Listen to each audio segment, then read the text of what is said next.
स्वागत करते हैं स्टडी बाई पाल में। आज हम आपको पढ़ाने वाले हैं कक्षा 12 की मैथ, जो आपका पहला चैप्टर है रिलेशन एंड फंक्शन, यानी संबंध एवं फलन। इसके बारे में थोड़ा सा पहले हम ब्रीफ में जानेंगे कि संबंध क्या है और फलन क्या है, फिर और संबंध के प्रकार ये सारे जानेंगे, क्योंकि आपको ये नहीं पता होगा तो आप इससे रिलेटेड सवाल नहीं कर सकते हैं। तो सबसे पहले हम इसके बारे में जानेंगे, फिर प्रश्नावली आपको कराएंगे। तो सबसे पहले पढ़ते हैं कि संबंध क्या है, यानी रिलेशन क्या है। सिंपल से जानेंगे कि जैसे भाई बहन में रिलेशन होता है, जैसे माँ और एक बेटे में रिलेशन होता है, सेम वैसे ही आपकी बुक है जो मैथ की, इसमें भी आपको रिलेशन बताना है कि जो आपका समुच्चय है यानी जो सेट है वो उसके बीच में कैसा रिलेशन है। तो वो सारी चीजें हम एकदम बेसिक से पढ़ेंगे। तो सबसे पहले जानेंगे कि संबंध यानी रिलेशन है क्या। तो पढ़ते हैं समुच्चय यानी सेट। समुच्चय ए से समुच्चय बी के बीच संबंध आर एक ऐसा नियम है जो ए के अवयवों को बी के अवयवों से जोड़ता है। क्या है जो संबंध है, यानी जो सेट आपका है, मान लीजिए मैंने एक सेट आपको दिया, जैसे ए आपका है ए कॉमा बी, ये जो आपका ए का सेट है यही सेम आपको बी के अवयव, यानी ये बी के अवयव है बी कामा ए, ये आपस में क्या करता है, जोड़ता है। यानी जो समुच्चय ए है समुच्चय बी के बीच संबंध एक ऐसा आर नियम है जो ए के अवयव को बी के अवयव से क्या करता है, जोड़ता है। यही क्या कहलाता है, यही हमारा रिलेशन कहलाता है, यानी संबंध कहलाता है। ये ए और बी के अवयवों को क्या करता है, जोड़ने का काम करता है। अब हम पढ़ेंगे फलन यानी फंक्शन क्या है। सिंपल से जानेंगे कि फंक्शन है क्या। समुच्चय ए से समुच्चय बी के बीच संबंध एफ को फलन कहते हैं। हमने आपको पहले भी बताया था कि जो फलन होता है उसे हम एफ से प्रदर्शित करते हैं। तो समुच्चय ए से समुच्चय बी के बीच संबंध एफ को फलन कहते हैं यदि ए के प्रत्येक अवयव का बी में एक और केवल एक ही प्रतिबिंब हो, उसे हम क्या बोलते हैं, आपका बोलते हैं फंक्शन, यानी फलन कहते हैं। अब हम पढ़ेंगे संबंधों के प्रकार। आपकी बुक में ये 3 हम आपको इम्पोर्टेंट संबंध बताएंगे, जिसका आपको बहुत अच्छे से अगर आ रहे हैं तो आप सवाल अच्छे से सॉल्व कर सकते हैं, वरना आपको दिक्कत होगी। तो एकदम डिटेल से पढ़ेंगे कि संबंध है क्या। तो संबंधों हमने आपको बता दिया, फलन आपको बता दिया। अब हम पढ़ेंगे संबंधों के प्रकार। तो पहला संबंध हम पढ़ेंगे स्वतुल्य संबंध। क्या पढ़ेंगे, स्वतुल्य संबंध। स्वतुल्य का मतलब होता है स्वयं से संबंध। जैसे आपने दुनिया में स्वार्थी लोग देखते हैं, स्वार्थी क्या सिर्फ अपने बारे में सोचते हैं, सेम स्वतुल्य नियम वैसे ही है, वो सिर्फ अपने बारे में सोचता है, किसी और के बारे में नहीं सोचता। सिंपल से उदाहरण से जानेंगे, जैसे हमने कोई एक सेट लिया ए कामा 2 कामा 3, जो आपका ये स्वतुल्य होगा ये सिर्फ आपको क्या प्रदर्शित करेगा, जैसे 1 कामा 1 का, 2 कामा 2 का, 3 कामा 3 का, ऐसे करके बिलोंग्स टू आर। ये आपको सिर्फ स्वतः से, 1 को 1 से, 2 को 2 से और 3 को 3 से, यानी वो स्वयं संख्या से स्वयं से बिलोंग करता है, तो वो क्या कहलाता है, हमारा स्वतुल्य कहलाता है। स्वतुल्य में हम सिंपल से जानेंगे कि स्वतुल्य जो होता है वो सिर्फ स्वयं से बिलोंग करता है, यानी 1 by 1, 2 और 3 से, यानी स्वतुल्य जो होगा वो सिर्फ स्वयं से बिलोंग करेगा। अब हम पढ़ेंगे सम्मित संबंध। एक संबंध आर सम्मित होता है यदि A comma B belongs to R का तात्पर्य है कि B comma A belongs to R सभी ए बी ओके। जैसे हमने आपको ये सेट दिया 1 2 3, ये आपका सेट होगा। अगर हमको ये सिद्ध करना है कि ये सममित है तो हमें ये करना है, एक सेट जो आपका बनेगा 1 कामा 2 और यही आपका बिलोंग्स टू, और ये हमारा 2 कामा n, यानी ये अपोजिट भी होगा। अगर 1 2 है और 2 1 है तो समुच्चय में तो वो हमारा क्या है, सम्मित है। स्वतुल्य हमारा सिर्फ 1 है तो मिलता है वो स्वतुल्य है। अगर सम्मित में 1 और 2 है और इसमें भी 2 और 1 है, यानी 1 और 2, 2 और 1, यानी उल्टा। अगर 1 और 2 का है तो इसका जस्ट अपोजिट होगा 2 1। ये बिलोंग करता है अगर सेट में पूरा रिलेशन से आर से, तो हमारा क्या कहलाता है, सम्मित कहलाता है।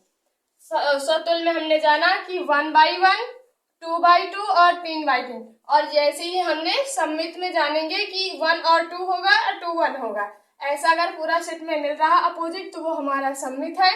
अब हम जानेंगे संक्रामक, यानी संक्रामक क्या है। संक्रामक में आपको 3 सेट बनेंगे।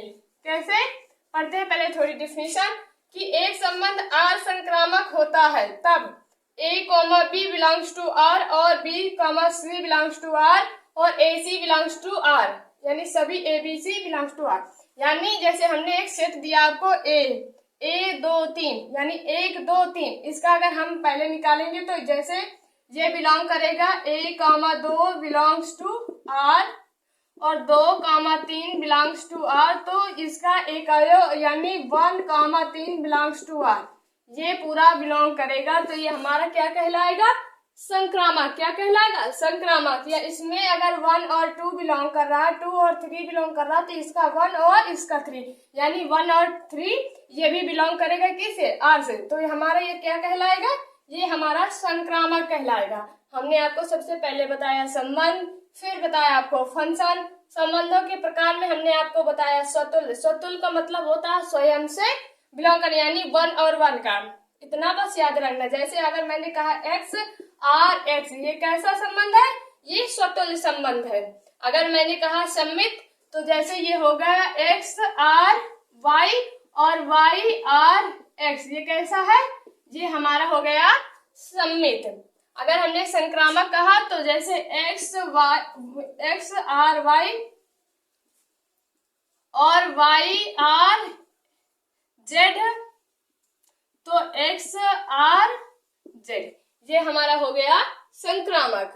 हमने 3 संबंध आपको बताए, तो ये 3 संबंध आप अच्छे से समझेंगे, क्योंकि इसी से, इन्हीं संबंधों से आपके जो प्रश्नावली, पहली प्रश्नावली है वो इन्हीं से होगा। जब तक आपको ये संबंध नहीं पता होंगे तब तक आप सवाल सॉल्व नहीं कर सकते हैं। तो आप प्रश्नावली करेंगे प्रश्नावली जैसे हमने आपको संबंध बताया था, सेम वैसे ही हम प्रश्नावली करेंगे। प्रश्नावली आपकी है 1.1। क्वेश्चन देखो क्या कह रहा है, निर्धारित कीजिए कि क्या निम्नलिखित संबंधों में से प्रत्येक स्वतुल्य है, सममित है तथा संक्रामक है। हमें ये जो क्वेश्चन दिया गया है, इसमें हमें सिद्ध करना है कि कौन स्वतुल्य है, सममित है या संक्रामक है। हमें ये तीनों संबंध सिद्ध करना है। तो आपका जो समुच्चय दिया है, यानी सेट जो दिया है, A बराबर 1 2 3 और कम 13 14 में संबंध R इस प्रकार परिभाषित है कि R जो आपका रिलेशन है X, Y such that 3x - y बराबर 0, ये आपका दिया गया है संबंध। इसमें हमको स्वतुल्य पहले ज्ञात करेंगे। तो सबसे पहले हमने लिखा स्वतुल्य संबंध। स्वतुल्य संबंध हमने आपको बताया था कि जो स्वयं से बिलोंग करे उसे हम स्वतुल्य कहते हैं। स्वतुल्य की जो ये डिफिनीशन होती है X R X, यही होती है ना स्वतुल्य। तो ये आपका स्वतुल्य हो गया। इसमें हम करेंगे जो R आपका है रिलेशन, R बराबर X, Y such that 3x - y बराबर 0, ये आपका हो गया। इसके बाद हम लिखेंगे x बराबर y रखने पर, क्या रखेंगे, x बराबर y रखने पर जो इसका आएगा, तो r आपका आएगा 3x माइनस का x, तो आपका ये कितना बचेगा 2x। ये आपका डज नॉट बराबर 0, ये आपके 0 के बराबर नहीं है। अतः हम लिखेंगे, अतः यह स्वतुल्य नहीं है, क्योंकि ये बराबर 0 के नहीं है। दूसरी बात, ये हमें x R x यानी x रिलेशन x का नहीं दिखा रहा है, इसलिए ये क्या है, ये हमारा स्वतुल्य नहीं है। ऐसे ही हम सेम सममित को भी परिभाषित करेंगे। सममित का स्वतुल्य सिद्ध किया, ऐसे ही हम सममित सिद्ध करेंगे कि सममित संबंध इसमें है या नहीं। तो लिखेंगे सममित संबंध। हमने सममित की आपकी डिफिनीशन बताया था कि x R Y और Y R X, यही तो डिफिनीशन बताया था। यानी x R बिलोंग करता है तो Y X ये भी बिलोंग करे। तो इसका करेंगे x R Y ये आपका आएगा 3x है, रिलेशन जो हमारा 3x माइनस का y, इसका हम अपोजिट करेंगे y आर x, ये आएगा हमारा माइनस का x। ये हमारा नहीं सिद्ध हो रहा है इससे कि x आर y, ये हमारा नहीं सिद्ध हो रहा है y आर x, इससे हमारा नहीं सिद्ध हो रहा कि जैसे हमने ये किया x आर y और y आर x, ये हमारा इससे नहीं सिद्ध हो रहा। तो लिखेंगे अतः यह सममित नहीं है। आपको सिर्फ रिलेशन इसका सिद्ध करना है कि ये समतुल्य है या सममित है या संक्रामक है या नहीं। ऐसे ही हम संक्रामक आपका करेंगे।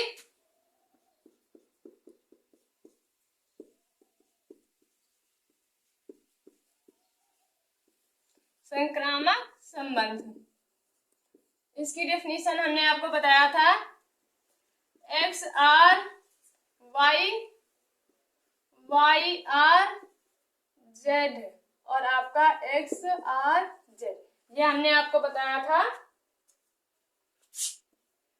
इसका संबंध संक्रामक का।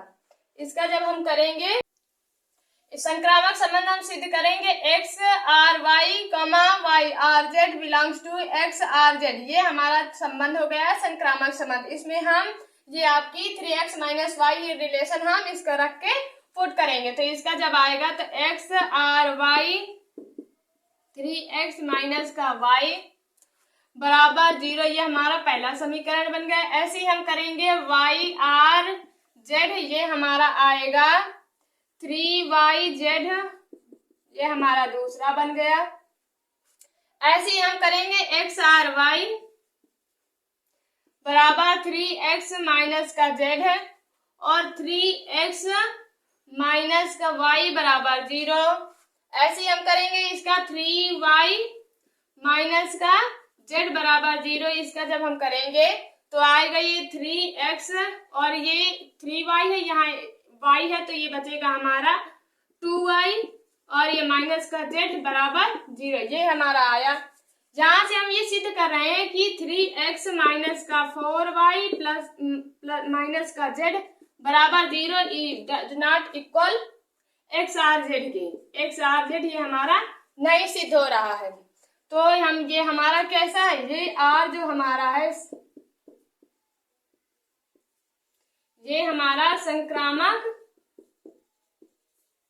संबंध नहीं है।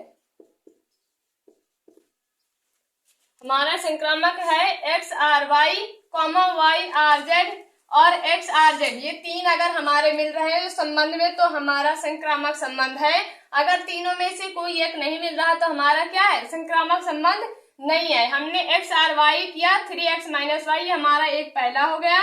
वाई आर जेड ही बराबर 3y माइनस जेड बराबर 0, ये हमारा दूसरा समीकरण हो गया। अगर हम इसको रखेंगे तो 3x माइनस वाई बराबर 0, 3y माइनस जेड बराबर 0, इसका हम रखेंगे 3x, 3y और एक y चला गया तो 2y और माइनस जेड बराबर 0। इसको हमने जब ऐसे करके रखा तो ये हमारा एक्स आर जेड के नहीं बन रहा है, इक्वल नहीं है, इसलिए ये हमारा संबंध कैसा है, ये संक्रामक संबंध नहीं है। ये हमारा हो गया पहला क्वेश्चन जो हमने आपको सिद्ध करके दिखाया है। जैसे हमने आपको पहला क्वेश्चन सिद्ध करके बताया वैसे ही हम सेम दूसरा क्वेश्चन करेंगे। सबसे पहले क्वेश्चन पढ़ेंगे कि क्वेश्चन क्या कह रहा है। कह रहा है प्राकृतिक संख्याओं के समुच्चय n में r x, y such that y बराबर x प्लस के 5 तथा x और ये आपका ग्रेटर देन 4 यानी द्वारा परिभाषित संबंध r, यानी जो हमारा r है वो आपका रिलेशन यानी r जो है x, y such that y बराबर x प्लस का 5 दिया गया है। x की वैल्यू जो हमारी होगी वो 1 से 3 तक होगी, यानी 4 तक नहीं होगी। 1 2 3 हमने लिख लिया। अब हम रखेंगे x बराबर 1 रखने पर, x बराबर 1 रखने पर इसमें हम रखेंगे तो y बराबर x की जगह जब हम 1 रखेंगे तो 1 प्लस का 5 बराबर ये आपका आएगा y बराबर 6, यानी इससे जो हमारा संबंध आएगा वो आएगा 1,6। ऐसे हम रखेंगे x बराबर 2 रखने पर।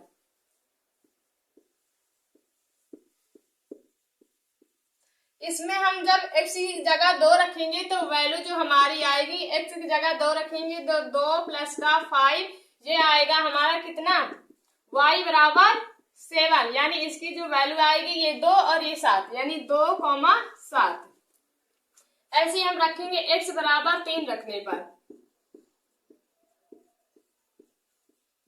जब हम यहाँ x की जगह 3 रखेंगे तो हमारी जो y की वैल्यू आएगी वो 3 प्लस का 5, यानी y बराबर जो हमारा आएगा वो आएगा 8। इसका जो हमारा आएगा 3 और 8।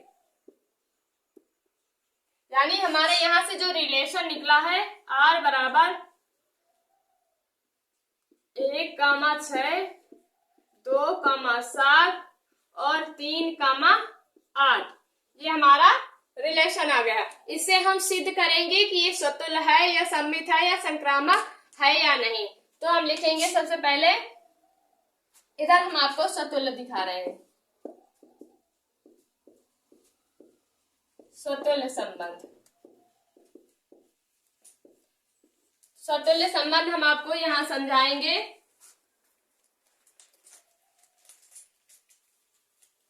इसका जो डिफिनीशन होती है x आर एक्स, स्वतुल्य की होती है x आर एक्स, यानी x आर एक्स। यहाँ हम देखते हैं कोई संख्या अपने से स्वयं से बिलोंग कर रही, तो हम देख रहे हैं 1,6, 2,7, 3,8। यहाँ कोई भी संख्या 1,1 या 2,2 या 6,6 नहीं दिख रही, तो लिखेंगे अतः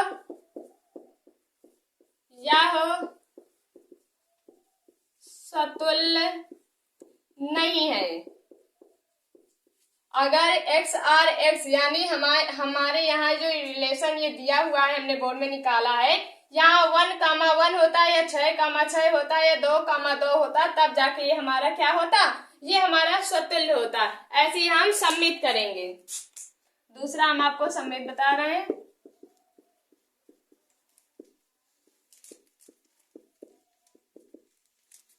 सम्मित संबंध ये आपका दर्शाता है x आर y और ये y आर x। यहाँ से देखते हैं कोई संख्या जस्ट अपोजिट है, 1,6 है, तो इसका अपोजिट यहाँ कहीं दिख रहा है, 6,1 नहीं दिख रहा है, या 2,7 है तो 7, मतलब 2 है, कहीं नहीं दिख रहा, तो इसलिए अतः यह सम्मित नहीं है। अब ऐसे हम तीसरा भी आपको दिखाएंगे, संक्रामक।